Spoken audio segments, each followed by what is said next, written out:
Hi, it's Maria. You know what? This is going to be rather scattered, and it's because there are so many things that I want to tell you that it's hard for me to compartmentalize them all. And so I just thought, well, you know what? I had taken notes and I have the makings of several books. And I thought, I'm just going to sit in front of the camera, and when I see something that I want to share, I'm going to do that. I hope that's okay with you. For instance, we talked about stalking, and we talked about why someone would stalk us, especially when we're involved in litigation. And yet in litigation, it's well known that attorneys hire private investigators to stalk. And it starts from a good place, which is that if someone claims that they are injured in a car accident or something, but they're faking it. And so then they go home and, they are dancing with their wife or something, or they're lifting heavy machinery, or they're just doing things like that, and which will prove that in fact they aren't injured to the extent that they want to sue the other party and get financial compensation. So in that respect, yes, because we shouldn't be lying. And if we do lie, we should be caught, because it's not fair. You're lying, you're misrepresenting yourself, you are trying to get away with something. That's not what decent human beings do, right? And so anyway, I was telling you about the stalking, and the stalking has been so pervasive that you wouldn't even believe it. I have been in grocery stores where somebody would actually, like a young guy with an iPhone or whatever, and he will walk right by my cart, and he will stand there and start keyboarding all the items that I have in my cart. And I think that's just to really annoy me, because it is quite annoying actually. But also it just goes to show how far people will go in order to try to paint you as someone that you're not.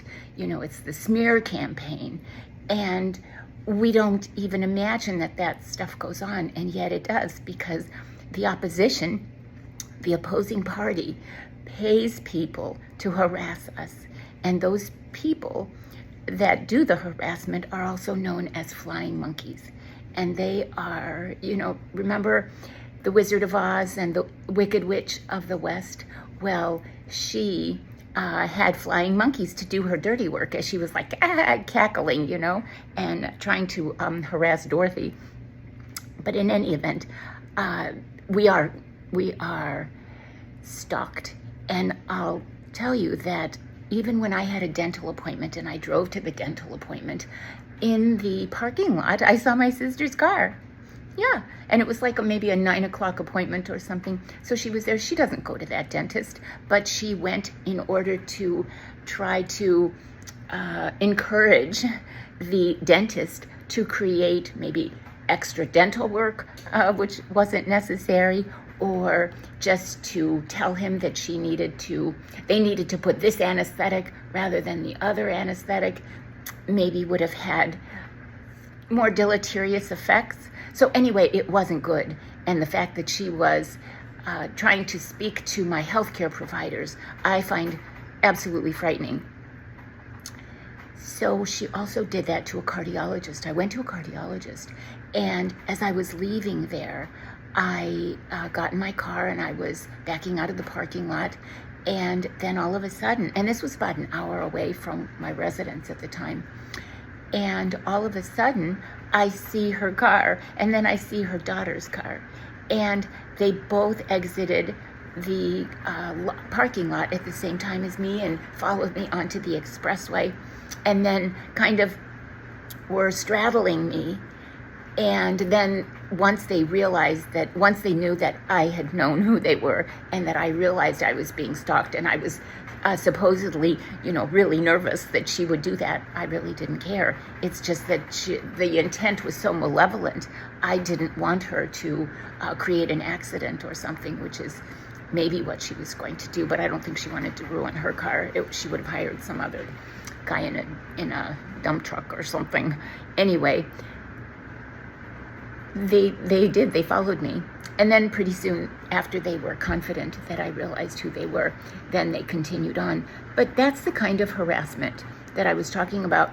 I just want to make sure I tell you that, because these are things that you very well may experience. And in fact, you might have experienced them already, but you couldn't imagine that someone would be doing something so petty, right? And it's just, it's mind, I won't use the F word, but it's mind blowing. How about that? Anyway, the other thing I wanted to say is I had just made a video about guardianship. And guardianship is the legal process by which someone has a guardian who would be making the financial, the legal, the medical decisions for them, because they are incapacitated to do that on their own. Now, when you and I, who are lucid and clear-headed and articulate and, present, because when we are that, then we don't need a guardian, right? We are fully aware and capable of making those decisions for ourselves. However, they can go before a judge, and a doctor can be there as well, and he can write up a report to say we are daffy, or we are goofy, or we are incapable of making those decisions for ourselves. And as I said in the last video I made, I come from a family of doctors. However, I have noticed that the doctors that involve themselves with the legal system whore themselves, because they are paid to come up with whatever diagnosis or whatever treatment they think is necessary. And so they can really ruin people's lives. And because the doctors are held in such high esteem, and most of them are court-related, the doctors are witnesses for the court. They have free reign as to what they can do, what they can say, and what type of diagnosis they make, and what type of prognosis they can come up with, and then what type of treatment therapy. So go figure. I mean, they can pretty much destroy anyone. And I'll tell you about, in my divorce in Chicago, there was a custody fight, and it was really designed by my ex-husband's attorneys. They said, anybody that looks like her, we can describe her as a nut and a slut, and we can go after her and she'll lose everything. And I didn't quite understand what that meant, but that meant that if you have the presence of mind and you are articulate and you can defend yourself or whatever, they will just roll right over you, But if you're kind of weak or whatever, then they try to give you a little mercy, I suppose.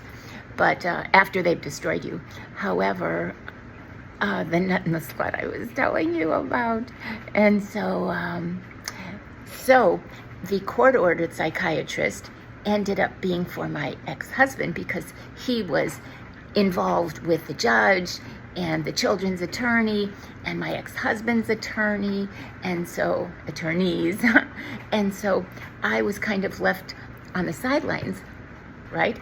Well, so I had this, it was, I don't know, $50,000, $100,000, $150,000 at the time. I don't know, but whatever it was, the attorneys just took it from the estate. So then there was the private psychiatrist who interviewed me. And I remember they had psychological testing. And the testing psychologist decided that one day we were going to go through some tests. And I finished the tests. And afterwards she looked at it and she said, "You have to change 4 of these answers." And I said, "Why? This is exactly what I think, these are the answers that I believe. And so I'm just writing my truth there." And they said, "No, you can't. We can't go forward if you don't change 4 of those." And so I looked at them and I read them and I thought, no, it kind of makes you sound like you're paranoid, or, you have hatred for your ex-husband. I didn't. I just wanted out. He was gay. I didn't know it. And then he was a psychopath and wanted just the facade of, a wife and children and a beautiful home and being socially active and socially aware and getting along with everybody and just having parties and going to Paris shopping and just doing all kinds of wonderful things and having, designers and a house with a huge home. And that was as big as a school. Some of my housekeepers told me, oh my gosh, my school is not as large as this house. So they didn't really want to work for me. But, that was a lifestyle that I had to succumb to because he needed to paint this picture of this beautiful, family headed by this very successful investment banker. So if any of you remember Wall Street and Gordon Gekko and all of that, and John Goodfriend, when they used to say what did he do? He had this Christmas tree that was, I don't know, just yards and yards tall, and so they couldn't bring it in through the building, so they had to, I guess, open up a window or something in this high-rise building and kind of, with, I don't know, they brought it in that way and put it in his apartment. But, that was just the lifestyle of the 80s, really, and certainly I didn't grow up that way, but once I got married, I had to kind of succumb to whatever my husband's career was. And so there were a lot of things I would have done differently if I had been a little more savvy, but I was really innocent. I had just been in college and then in university, and then I was in graduate school, and then I took medical school courses, and then I decided to go to law school. So, I wasn't thinking about all of this stuff and things. I was thinking about my career and how I was going to help people, which is really what I wanted to do. And so anyway, that was that. And what else can I tell you? Oh, I know. So the custody testing, that was the psychological testing. But then the psychiatrist that supposedly came out for me, when he got on the witness stand and in his deposition, in both, they made him look like an idiot. And really, I believe he was paid to look like an idiot because he couldn't find in his journal, he couldn't find when there were appointments with the children, when he had interviewed them, what arrangement he thought best for the children. He couldn't come up with any of those answers. And he was supposedly a very high-ranking psychiatrist at the University of Chicago. So the fact that all of a sudden he had to dumb down meant, as far as I was concerned, meant that he was paid to dumb down, so that then the judge, basically, really, she threw out his testimony. So the only testimony was the court-appointed expert that was in favor of my ex-husband. And so they said, okay, well then the children go to the dad. And my one son, actually my oldest son, he demanded an in-camera interview with the judge and said, if you don't let me live with my mother, I'm going to end my life. And that was just so horrific. But in fact, he could see right through the facade and all the bullshit and all the lies and all the strategy, and he wanted no part of it. And so the judge eventually just said, okay, well, I think he was 16 at the time. If this child feels that strongly about not wanting to be with his father, then I can't make him. So that's what happened. And then the 3 other children, they were to tell the judge that they wanted to live with me. But in fact, the children's attorney sat them down in a room and apparently threatened them and said, if you come out and you say that you want to live with your mother, you're going to be in big trouble. And my children at various points then revealed that I had no idea for years that they had been threatened like that. I did know that although they were going to talk to the judge, what happened was then all of a sudden they just became silent and they said, no, we can't talk to the judge. So then they left it up to the judge, who was also on my ex-husband's side.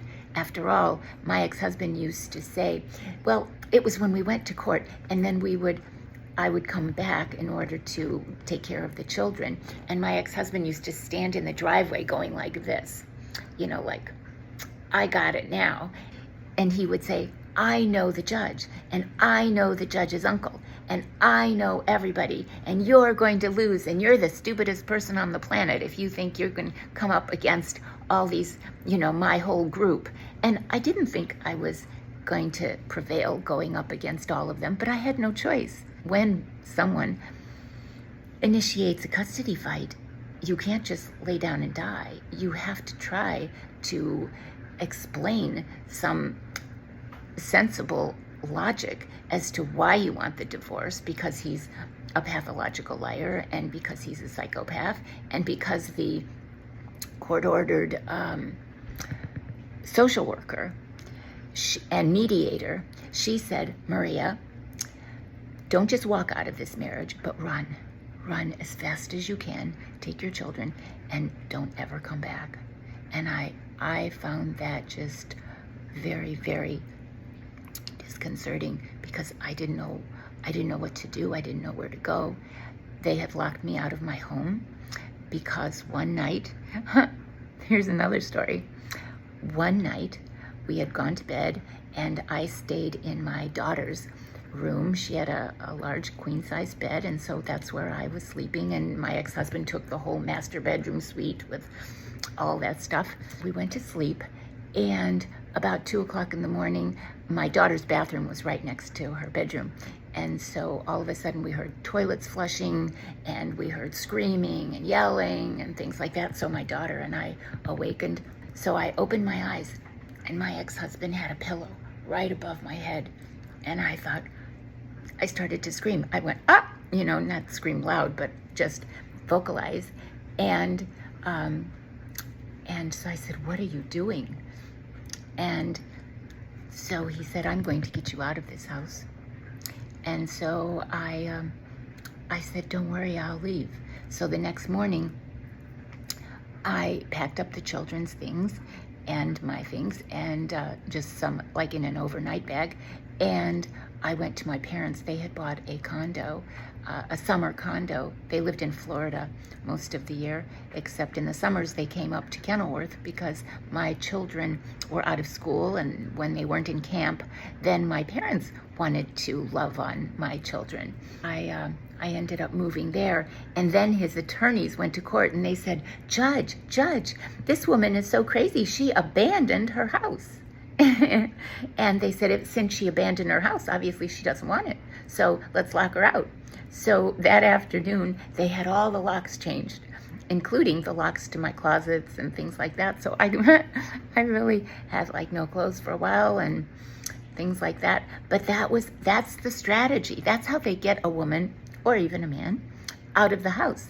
They frighten you, and so you think, oh, well, this guy's really lost his mind, and so I'm going to get out of here because it's not safe. And so that's what happens. And they did. They got me out, and I never came back, other than I could go back from 6 o'clock in the morning till about 7 o'clock at night, because I would go and make the children's breakfast and lunch and take them to all of their extracurricular activities and their sports and their karate and their musicianship and their Suzuki piano and all the basketball and hockey and ice skating and, oh gosh, and football and golf and tennis and, you name it. And my children went to those lessons because I wanted to make sure that they had every advantage. If we were putting up with the lifestyle that we had, then we were going to enjoy it. And I wanted my children to learn as much as they could. And plus, it was a diversion. You didn't have to sit and listen to their father having tantrums. So anyway, it worked. I mean, it really didn't work, but we made it work. And so, let's see, so I can tell you about that. I want to tell you about the guardianship, because I made a whole, yes, I told you about that. But also, in addition to guardianship, or in lieu of guardianship, there is also the power of attorney, and you can file to have power of attorney. Now, power of attorney is not as restrictive as the guardianship. However, it is a legal document that does remove some of your rights. And the power of attorney, the document that I saw that was buried among all the paperwork that they had in my father's estate, was one where his name was misspelled, pages were missing, pages were whited out, things were just a mess. And so I realized that it wasn't really a proper document. And in fact, it was just to kind of shut me up, thinking, oh, well, oh, they have power of attorney, so I have to succumb to it. But in fact, that was just, it was BS, because you don't have a man who is worth so much money, and they don't even have his name spelled correctly on a power of attorney, on documents that didn't make any sense anyway. And so there was that. I did tell you about the custody testing, the psychological testing, and I realized why she told me I had to change the answers on 4 of them. And that was because, believe it or not, and I think I'm a little hyped up on caffeine, but believe it or not, I was very, very balanced, and I didn't react to all the things that they wanted me to react to, so that they could say they could even try to say I was histrionic, which you can be histrionic by just wearing red, right? It's not a matter of you running around the house, chasing somebody or whatever. No, it can be just your demeanor. It can be whether you raise your voice. It can be whether you whether a man wears a tie that has polka dots on it. It can be that you wear a red top. It can be anything like that. They can diagnose you with whatever. But they needed 4. They needed 4 reasons why I should not have my children, and I just answered truthfully. And so she said, if you don't change 4 of these answers, I'm going to have to disqualify you. So I don't know what she did. I think I changed like 2 of them, and I said, no, I refuse to do any more, and this is all bullshit. But if you absolutely insist, here it is. But I will tell the judge that in fact you have coerced me into changing my answers, and my answers were to show balance and care for the children, and to de-escalate the fighting that is going on in a custody battle, and through the corridors of the courthouse, where families are just ripped apart, and you see the mother and the father, and then you see the mother's attorney and the father's attorney, and then the children's attorney, and then sometimes they will have the children out there, and it's just horrible when there's that much animosity and people are just really hating each other, and that just doesn't have to be. And there really is mediation that can help you. However, interestingly enough, I was contacted by an attorney on Facebook, and he was a mediator. Now, how would he know anything about me? I live in Florida now. But I asked him, I said, do you happen to know my sister or anything about me? Because my divorce had been very high profile, shall I say. And so he said, no, I don't know anything. But then he sent me something on mediation, and I was very clear that I thought mediation might be a solution. So I realized that in fact my sister had paid him to befriend me, because he wanted to come from Orlando to Clearwater to meet me. And I thought, this just kind of smells a little bit. And so I realized that in fact he was paid to work for the other side, and he was going to try to maybe negotiate some type of an agreement whereby I would lose my inheritance, or at the time. So you have to be careful, because mediators can be paid off, right? You can say, oh, this mediator is going to be very fair, and say this is the way it should be, or this is the way it should be. And yet, if he has a financial stake in one person versus the other person, then he's not really a mediator. He's a paid attorney, right? And so, and he is working for one side and not the best interests of both, or not, certainly not the best interests of the children. And that's really what really needs to be at the top of the list when we're talking about custody and children and where the children are going to live and how they're going to live. And it's ridiculous. But I was actually left, given, this big, beautiful house with 19 rooms or whatever, 22 rooms, I don't know.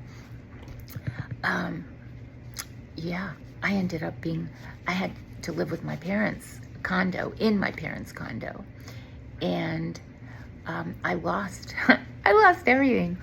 I got, let's see, I pretty much lost everything. Oh, I think I was $600,000 in the hole, something like that.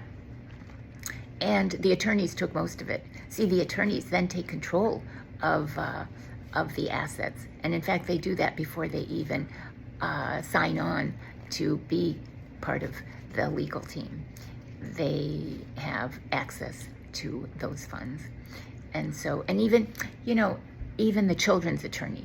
Now, the children's attorney is supposed to advocate for the best interests of the children, and yet he's just another paid off person, right? That generally works with the judge, and if the judge works with the opposing counsel, then forget it, right? So I just wanted to tell you certain things. I wanted to fill in the blanks of certain things. I'm trying to think. I want to make sure that I elaborate and explain where it needs explaining so that you can have a better idea to protect yourself. Oh, I did find out, I think I told you in the other video that I just put out yesterday or the day before, that in fact, I was told by someone that my sister has filed guardianship papers to become a guardian of me, which is the most ridiculous thing I've ever heard. And she and her attorney, though, would be able to just do anything. And so they can just pretend that I was interviewed by a doctor, or that he saw my videos and so he's diagnosed me as something, or that the judge has decided that this is the way it is. And because the judge, is a friendly judge and he gets along very well with opposing counsel. And so I'm not allowed to get an attorney, because when I call an attorney and I schedule an appointment, then all of a sudden the secretary or something will call me back and she'll say, oh, by the way, we have to cancel. And I'm like, oh, really? Why? And I said, well, we can just make it on another day. And she said, no, you don't understand. We can't represent you. And so that happened so many times. And I thought, well, that's just bizarre.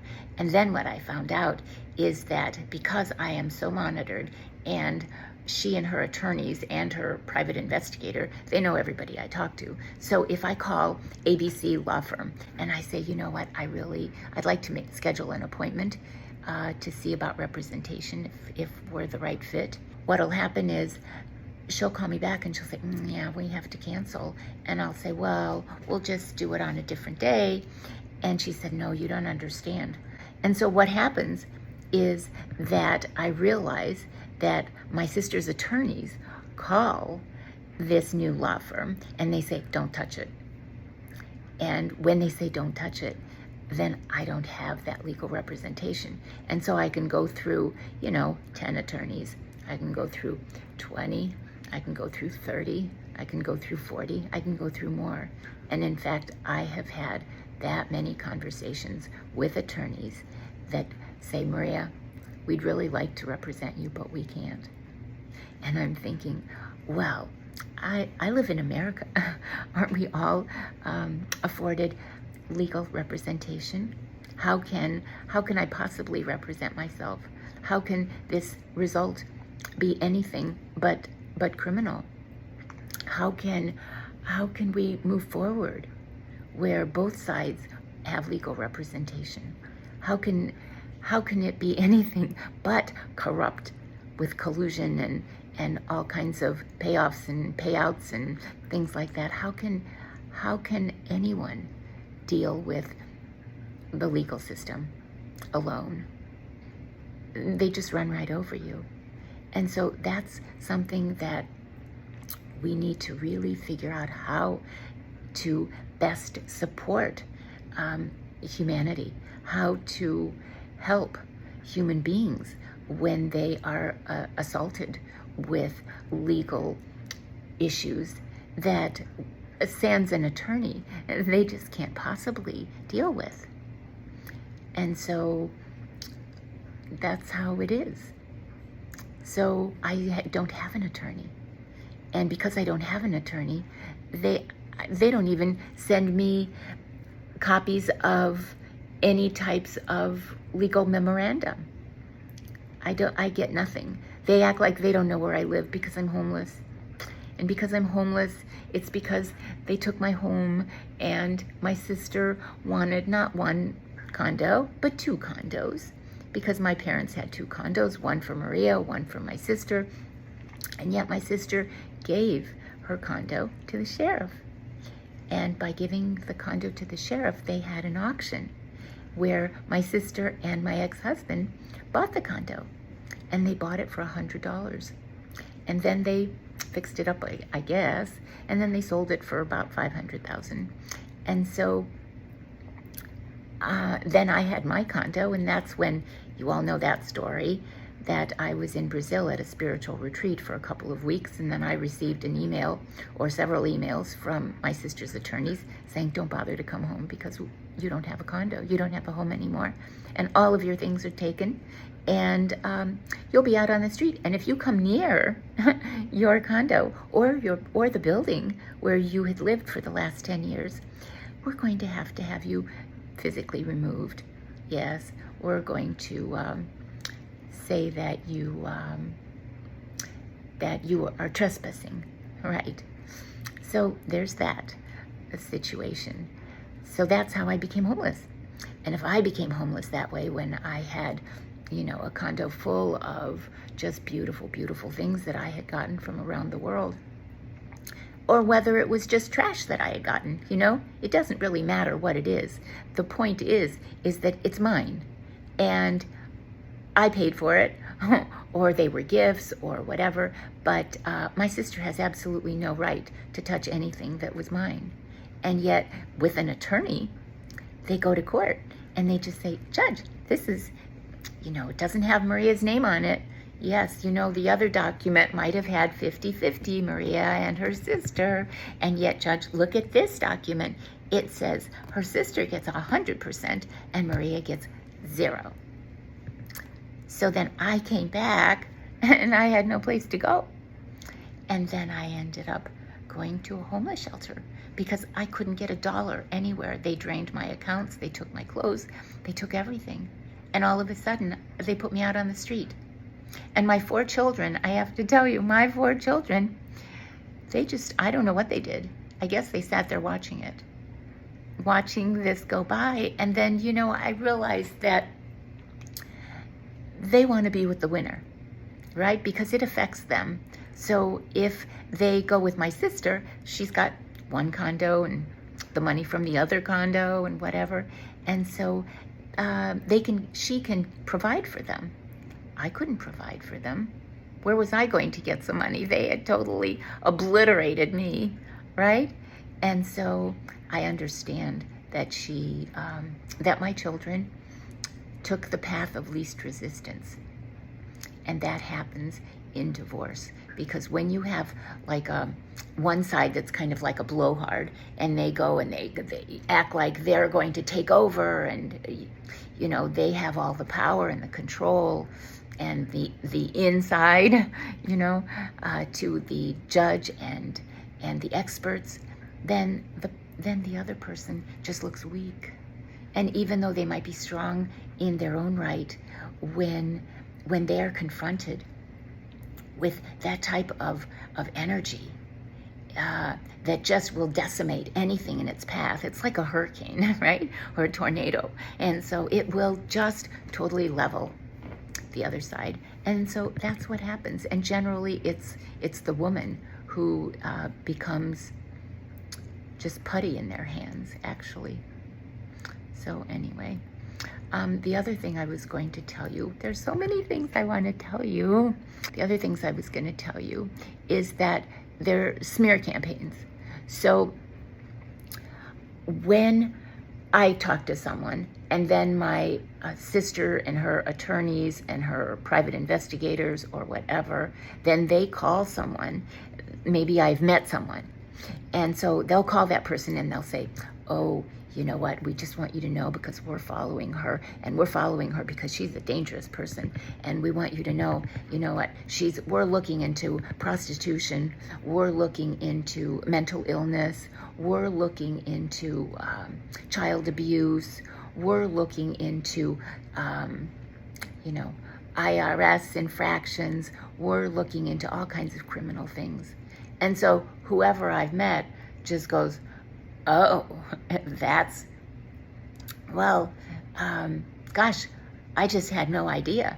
So I'm not going to, she's not going to be a friend of mine anymore or whatever. And I don't want a private investigator that's investigating her. I don't want anybody to be investigating me. I mean, that's just a total violation. So I don't want to be affiliated with her in any way. So that's how they keep you isolated and alone and shunned. And that is how some of these cults that recruit people, and they recruit them because at least they have some type of support. And so that's what happens. That's the smear campaign.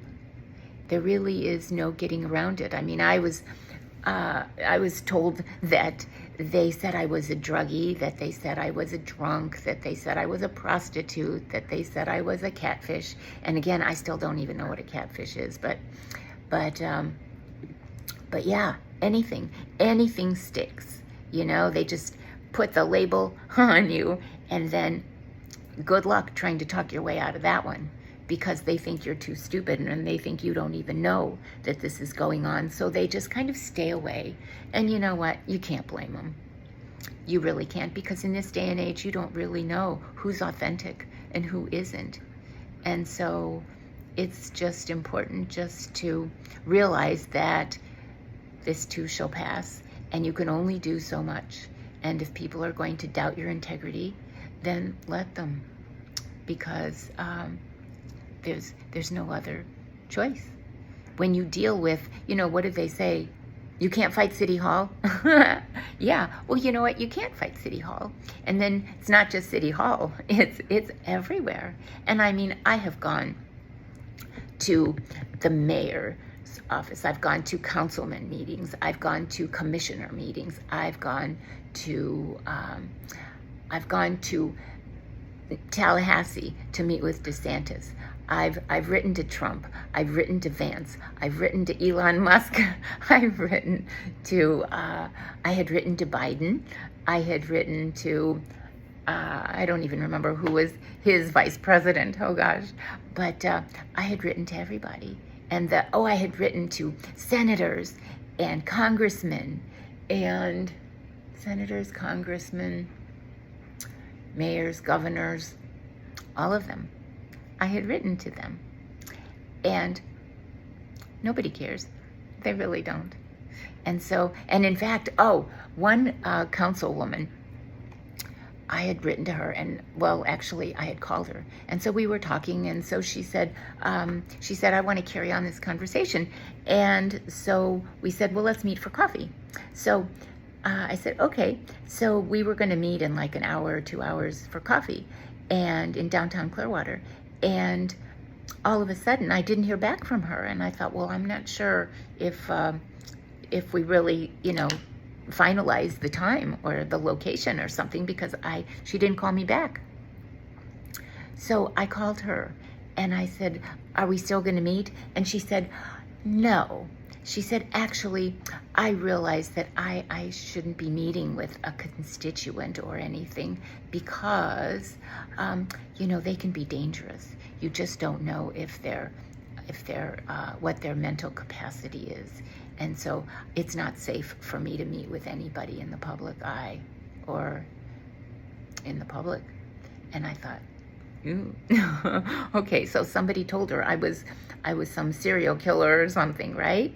And so she was afraid to meet with me. And I thought, wow, that's really strange. Oh well. So because every phone call is monitored, and then they just call whoever I had plans with and just destroy it. And they do that everywhere. And then, oh, the whole thing about poisoning, right? So then when I'm out or whatever, they will then have the flying monkeys enter the residence where I am, and then they start sprinkling poison here and poison there and poison there, and so all of a sudden, you take a bite of something and then your intestines are gurgling and your stomach's gurgling and you have pain, abdominal pain, lower abdominal pain, and you just feel so sick, and you feel dizzy and you feel nauseated, and that's not normal. And then in the middle of the night, you awaken because you have so much gas, you're bloated, and it's just such an uncomfortable feeling. And you think, my God, these are all carcinogens. And how long can a body really withstand that type of chemical and poison attack? And so they're basically killing. They were killing me, right? And all I could do was pray. Because how are you going to eat? What are you going to eat? Where are you going to eat? And then what they did is they took my car.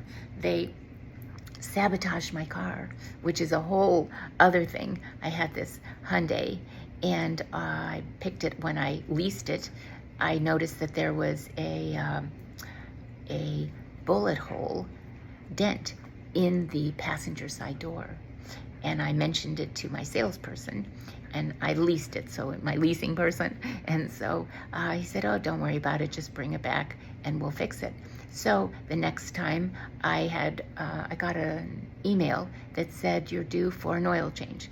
So I took it in there, and then they brought me the car back, and then there was a bullet-sized dent, bullet-shaped dent on the driver's side door. So that one I couldn't miss, really. The other one I didn't really look at much because I don't look at the passenger side door. So this one it was the driver's side door. So I showed it to the salesperson, and I said, well, twice I've brought in the car. Twice you've had control of the car. You've given it back to me with bullet size dents that were not there before you took control of the vehicle for however long. And then you drove the car back to me, and it had those dents. And so then they said, well, don't worry about it, just we'll get it fixed. So I took it there, they fixed it, and then they drove the car up to me, and I got in the car, and all of a sudden the car started to shake. It was like a Disneyland fun ride. And so the car started to shake, and when I put my foot on the brake, I heard this clicking, and I thought, oh my God, that's really weird. And so all of a sudden I was like, oh my gosh. And I couldn't see there weren't any mechanics or anybody that worked in the service department there, because it was kind of the end of the day. And so I drove it to my residence, and then I was really freaked out by the whole thing. And I looked online, and I thought Hyundais and clicking and shaking and stuff. And then there were dozens of articles of Hyundai had to pay $500 million in lawsuit compensation for vehicles that in fact blew up or incinerated or exploded. And this was all over the internet. And now, I've told so many people this, that actually they've really taken down a bunch of articles. And yet, Hyundais have this horrible reputation of blowing up and exploding. And I thought, oh, well, of course, my sister and her legal team, yes, they piggybacked off of Hyundai's issues by saying that, well, so what if it the car blew up and she was in it, and yeah, we'll all miss her. Hyundais do that, and look at how many 4 million Hyundais were recalled at one point. And so, so we lost her, but that's just the way it is, right? And so they were going to piggyback off of that and for a wrongful death lawsuit, when in fact they sabotaged the car twice. And I think the bullet hole thing was just to freak me out. And then they sabotaged it. And what it was is supposedly it was the electronic computer to the ABS braking system would spark. And when that sparked, it would ignite the fuel tank that was right next to it. So all of a sudden, the vehicle would just explode. They said you don't even have to be driving the vehicle for it to explode. You can be parked in the parking lot of Publix or any other parking lot of a mall or whatever, and all of a sudden, out of nowhere, it can just explode. And I thought, oh my gosh. And you know what was so weird is that when I was in California homeless, and I would walk into a grocery store or whatever, there you would hear like something really, like there was a car on a street passing by, but it wasn't like it was dragging something or whatever, and all of a sudden then the car would explode. And I thought, I wonder if that's to just kind of let me know that I better shut up, because if I keep telling the truth, it's going to be the end of me, right? And so I was just totally freaked out. So for a long time, I didn't tell anybody anything. I just played dumb. I just said, yeah, I'm homeless, and that's it. And then finally, I just said, oh, forget it. And I started to make a video called A National Crisis. I think that's what it was called. And I started interviewing homeless people. And I said, you know what? I'm as homeless as you are. And yes, I had $1 million condo and it was filled with another million and stuff. But you know what? I don't have anything now because they've stolen it all. And so the checkout person over there has way more money than I have. They drained my accounts. They took my clothes. They took my tampons. They took my toothbrushes. They took my phones, my computer. They took everything. And so, and my sister did that. And her attorneys. It's actually, I don't know who's worse, but, you know, I think when you you meet your match. And so the two of them were like this. And so that's just the way it is. That's the legal system in the United States of America. At least that's the legal system that I have experienced while living in Chicago and then living in Clearwater, Florida. And so that was how they were able to just run right over me, because I couldn't get proper representation. And even in the divorce, you know, that attorney, their attorneys, my ex-husband had said, you know, if you leave me, I will hire the largest and the most powerful law firm in the country. And that's what he did. So I had this huge law firm. I don't know, at one point there were like 30 different attorneys in the courtroom they weren't all in the courtroom at the same time, but you know, and then there's Maria, you know, and I had one attorney who was actually being paid by the other side to kind of screw me. And then, that's what it was. And then I hired a female attorney because I felt I was so outnumbered. There was just so much testosterone in that courtroom that it was it was suffocating. And so I was drowning in it, let's say. And so I decided that I would hire a female attorney as backup. And so I did, and then I found out that she was actually indicted for taking a bribe. And I thought, well, if anybody knows about bribes, my ex-husband is really good with bribes, because he gave a lot of political donations to politicians that were running for office, and he didn't really care if they were Republicans or Democrats. He just wanted to give the money so that whoever won, he would be able to pick up the bat phone and say, hi, remember me? I gave you a bunch of money, and so I need a few favors. So, I need this, and I need this, and I need this, and I need this, and I'll have my secretary, talk to you, and you have your paralegal call her, and we're going to get this all done. And that's just how I heard it happens. That's the way it goes. So anyway, let's say, oh, I know, I was going to tell you that when I was homeless and I went to a shelter, I didn't want to be seen because my picture had been all over the Sun Times in when I was sued for defamation. That's a whole other story. And then because I was in the ghetto, I didn't want to be seen, right? And so I didn't want to be recognized. I just wanted to crawl into a hole, really. And believe me, the other side, they really would have wanted that as well. But I was dressed in Goodwill black. So I was dressed in like pants and a top, a sweatshirt or whatever, and a jacket and a baseball cap. I had my hair, in a ponytail, and I had a baseball cap and boots, and I don't think I had gloves or anything, but anyway, I just looked like, if you saw me, it was just, everything was black. And so, and big black sunglasses and stuff. And so that was how I survived.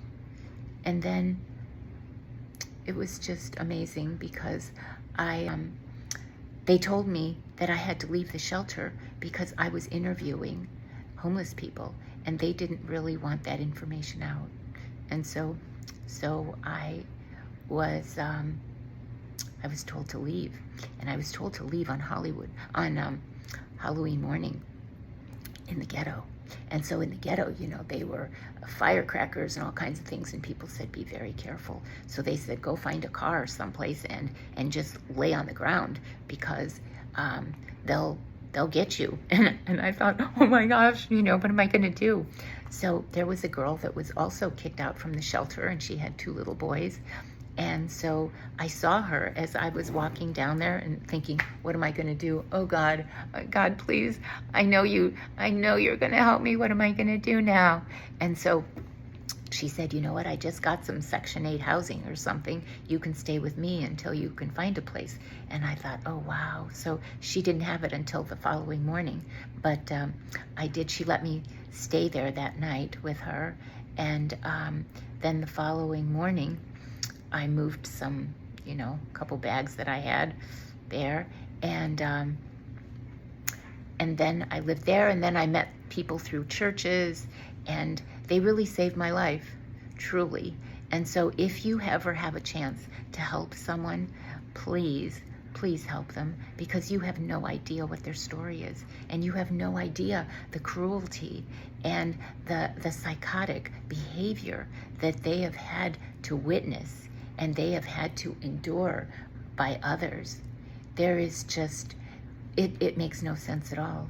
And they think, oh, well, you were so wealthy, so you can go and just say, I've been abused, and so I want housing, or I want shelter. Well, then they say, well, if you had it all, then go find yourself a hotel.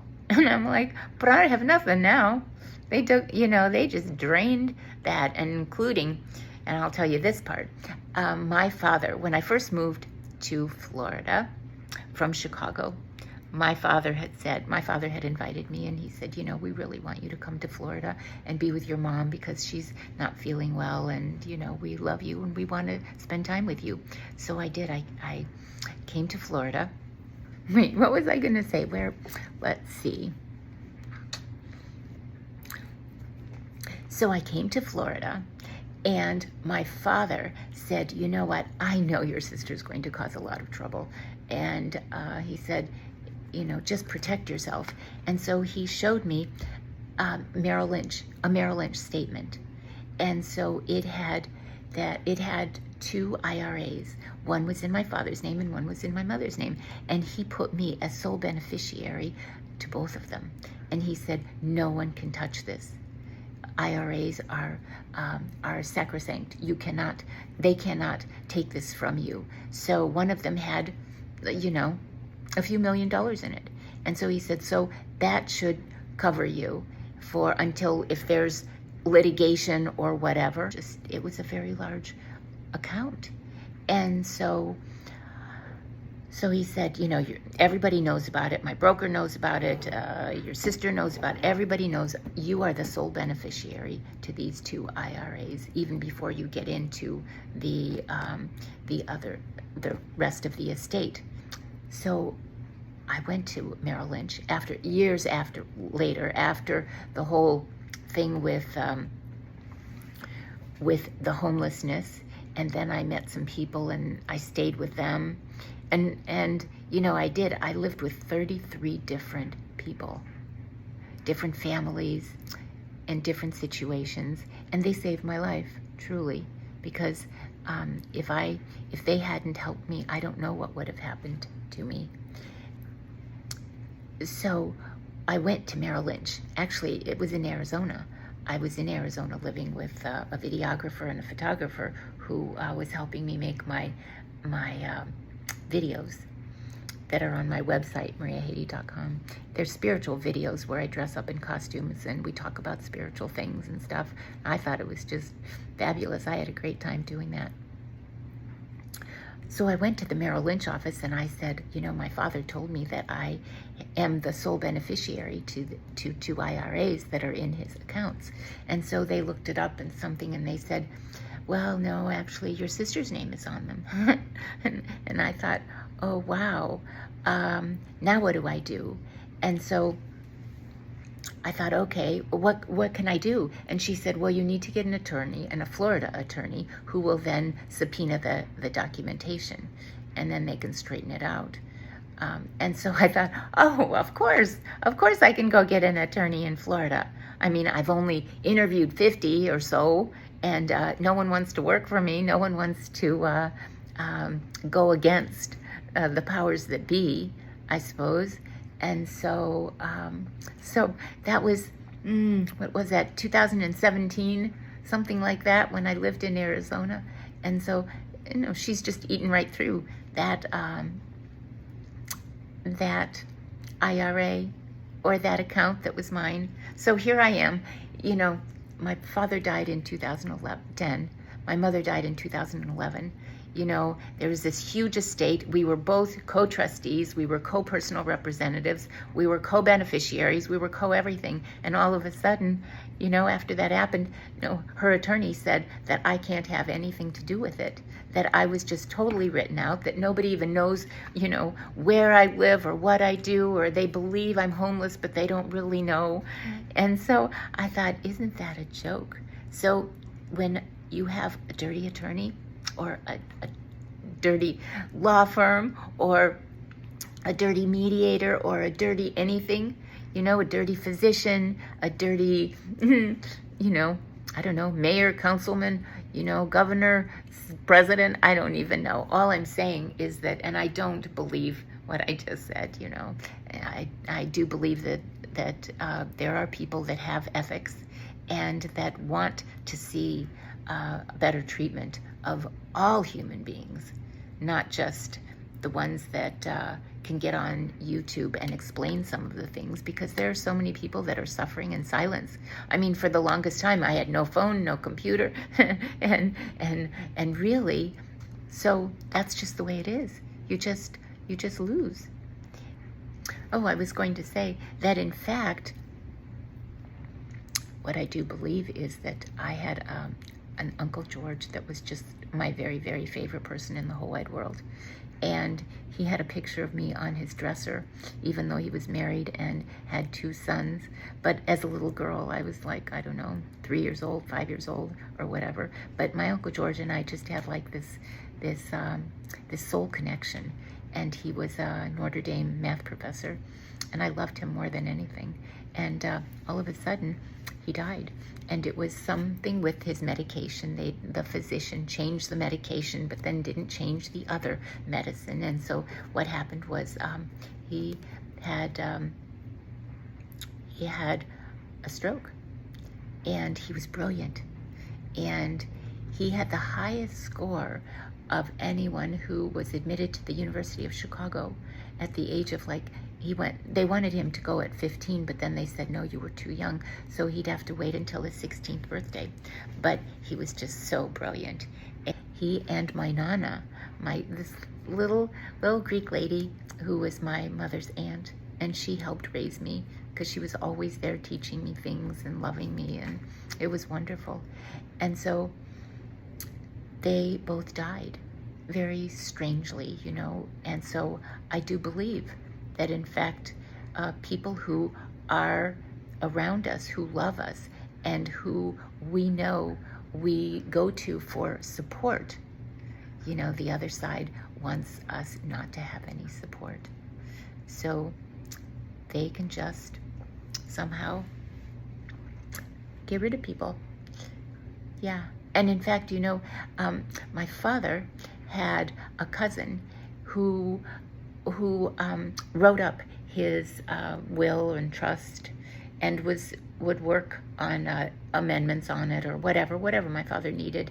And he was younger than me, couple years, I guess, and lived in Florida. And so my sister put him as he was going to be supporting me while her husband supported her if there was any litigation. But of course, there was no need for any litigation because they just took everything.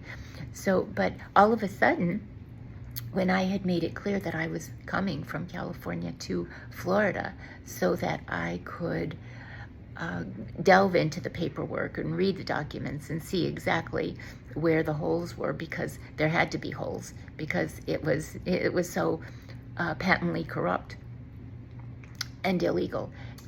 All of a sudden, I came to Florida and I found his office, and I went to the office and I knocked on the door, and some man came out and he said, what, can I help you? And I said, oh yes, I'm looking for my cousin. He's an attorney, and I know there's his office. I see the plaque on the wall.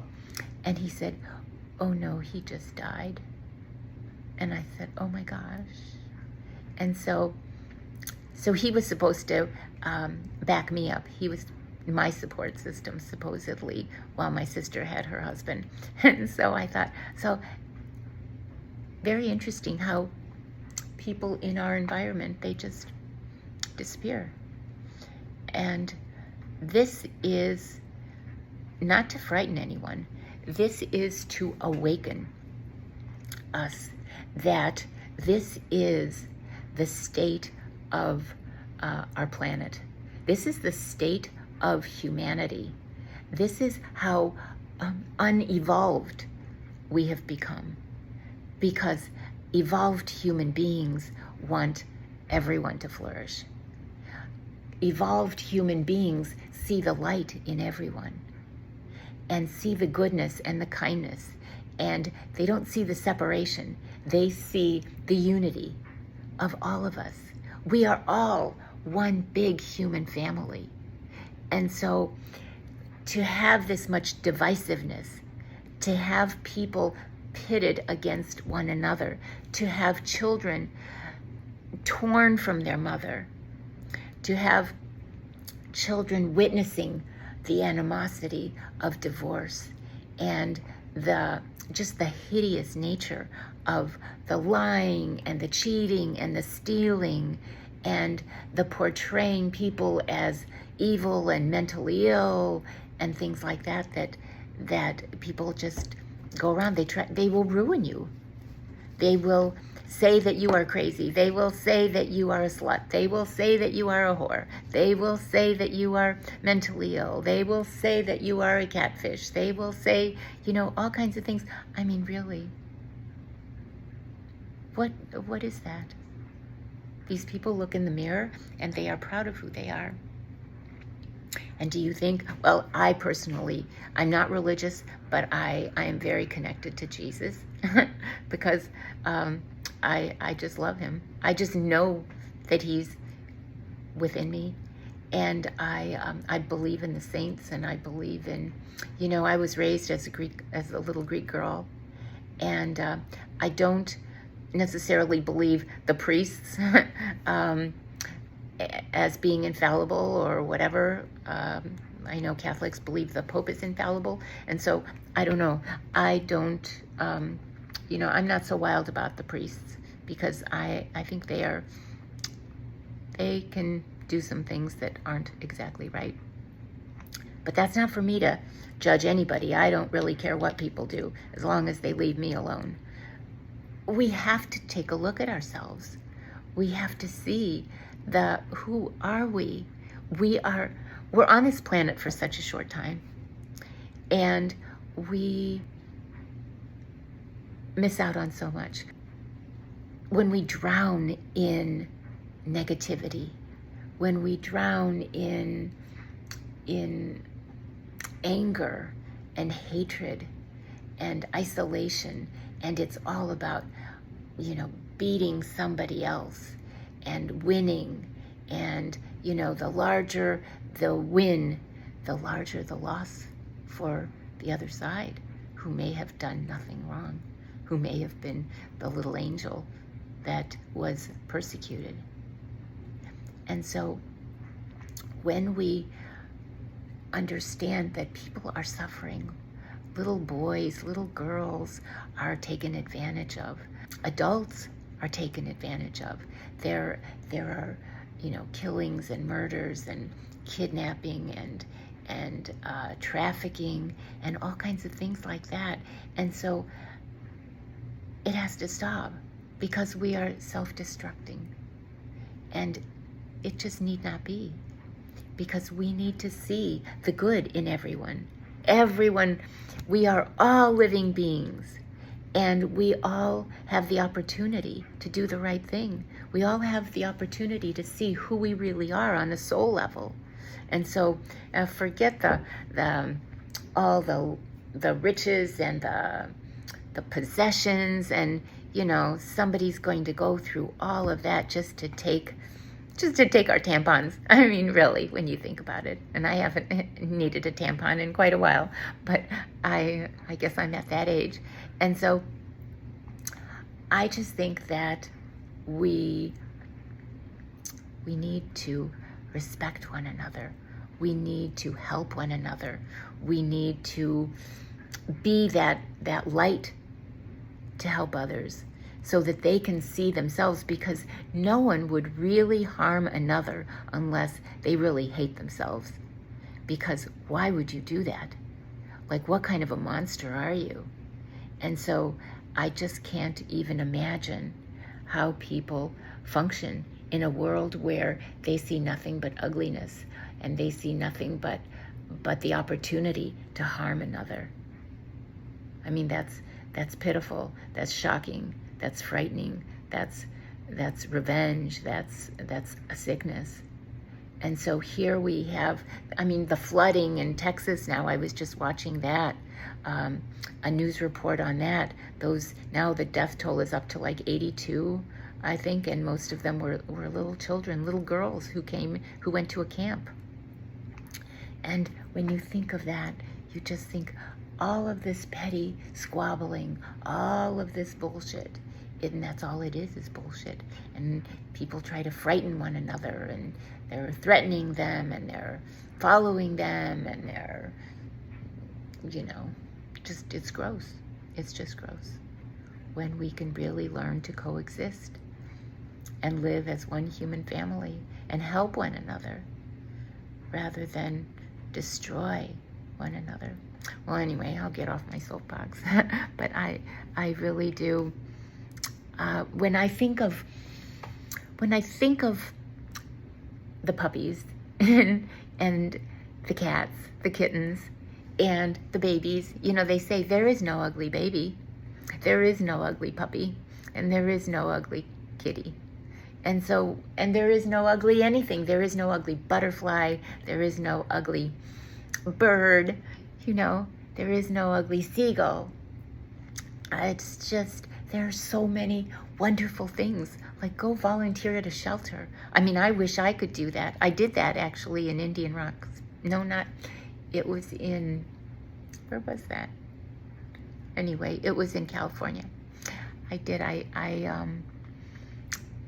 I volunteered at a shelter, but then I couldn't do it anymore because I so wanted an animal. I so wanted a pet, and I wasn't allowed to have it because I was living with different families. And I think that's one of the things that I miss the most is that, now I have 3 cats and I just love them to pieces. But I really think we all need some pet to care for. It will bring out the best in us. And because pets can give you unconditional love. And I think that is what so many people are missing, is unconditional love, because their parents were so screwed up because they grew up in a dysfunctional household. And so some people just didn't have a chance, but they do. They can change. They can change because there are good people that can put them on the right path and help them. And so I guess I've talked for a really long time. Oh my goodness, 1 hour and 15 minutes. Oops. Anyway, I will end this now and tell you thank you so much for listening, and I love you very much. And I look forward to another conversation with you. I love you. Okay, bye. See you soon. How about that? Yes, that's better than bye. Talk soon. See you soon. I wish you the best.